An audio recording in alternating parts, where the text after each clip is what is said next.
बांका में जन सुराज के सूत्रधार प्रशांत किशोर अपनी बिहार बदलाव यात्रा के क्रम में आज बांका में बिहार बदलाव जनसभा करने पहुंचे। बेलहर के झामा मैदान में जनसभा को संबोधित करने के बाद उन्होंने पत्रकारों से बात करते हुए प्रधानमंत्री नरेंद्र मोदी के बिहार दौरे के दौरान दिए गए बयानों पर निशाना साधा। प्रशांत किशोर ने पीएम मोदी द्वारा बिहार में राजग शासनकाल के दौरान पलायन का मुद्दा उठाए जाने पर कहा कि यह जन सुराज की ताकत है कि प्रधानमंत्री बिहार आकर पलायन पर बोल रहे हैं। उन्होंने कहा कि जन सुराज ने मांग रखी थी कि बुजुर्गों का पेंशन बढ़ाया जाए, इसके बाद ही 20 साल से बुजुर्गों को मिल रहा 400 रुपये का पेंशन बढ़कर 1100 रुपये हो गया। अब जन सुराज ने पलायन की बात शुरू की तो यह मुद्दा उठ रहा है। साल भर के अंदर सभी लोग यही बात करेंगे कि बिहार से पलायन बंद होना चाहिए। बिहार का कोई बच्चा बाहर नहीं जाएगा। बिहार के युवाओं से ज्यादा ताकत किसी नेता में नहीं है। बिहार के युवाओं ने ठान लिया है कि इस बार शिक्षा, रोजगार और पलायन के मुद्दे पर वोट देना है। आगे उन्होंने पीएम मोदी द्वारा बिहार में घुसपैठियों की संख्या बढ़ने के बयान पर कहा कि ऐसा है तो इसके लिए दोषी खुद मोदी जी, गृह मंत्री अमित शाह और बिहार के मुख्यमंत्री नीतीश कुमार हैं। बिहार में नीतीश कुमार की सरकार है।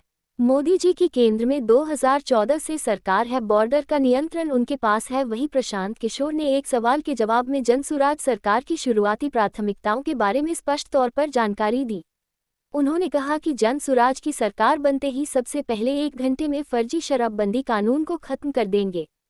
इसके अलावा 60 साल से ज्यादा उम्र के महिला और पुरुष दिव्यांगों और विधवाओं को 2000 रुपये मासिक पेंशन मिलने लगेगा।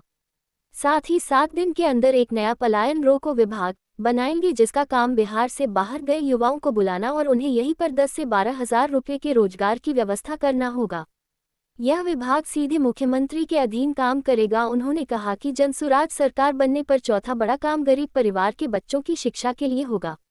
उन्हें कहा जाएगा कि नजदीक के अच्छे प्राइवेट स्कूल में अपने बच्चे का एडमिशन कराएं, जिसका खर्च सरकार देगी। अरे भाई, ये दिखाता है कि जन सुराज की ताकत कितनी है। जन सुराज ने आवाज उठाया कि वृद्धों का पेंशन बढ़ाओ, तो 20 बरस से जो पेंशन 400 रुपया पे फंसा हुआ था वो आज 1100 हो गया। आज जब हम लोगों ने पलायन का बात शुरू किया है, आप लिख के रखिए, साल भर के अंदर सारे लोग सिर्फ और सिर्फ एक ही बात करेंगे कि बिहार से बिहार के बच्चों का, युवाओं का पलायन बंद होना चाहिए। कोई बिहार का लड़का बाहर नहीं जाएगा।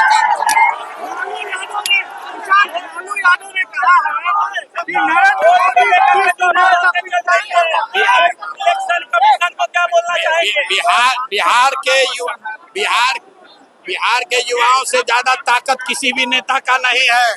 बिहार के युवाओं ने ठान लिया है इस बार सिर्फ और सिर्फ वोट बेरोजगार के लिए चाहिए, पलायन बंद होने के लिए चाहिए, पढ़ाई के लिए चाहिए, और हम लोग को कुछ नहीं सुनना है।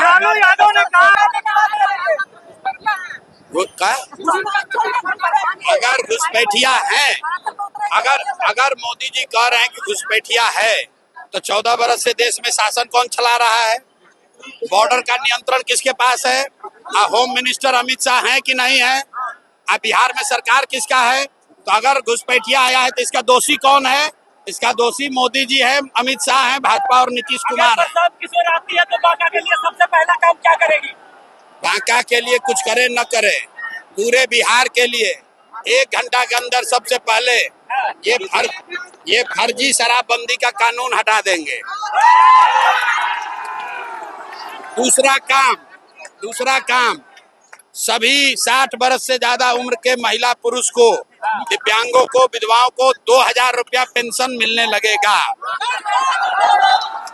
और 7 दिन के अंदर एक नया विभाग बनाया जाएगा, जिसका सिर्फ और सिर्फ काम ये होगा कि जितने युवा रोजगार चाहते हैं, बाहर गए हैं, उनको बुलाकर यहीं 10 से 12,000 का रोजगार दिया जाए।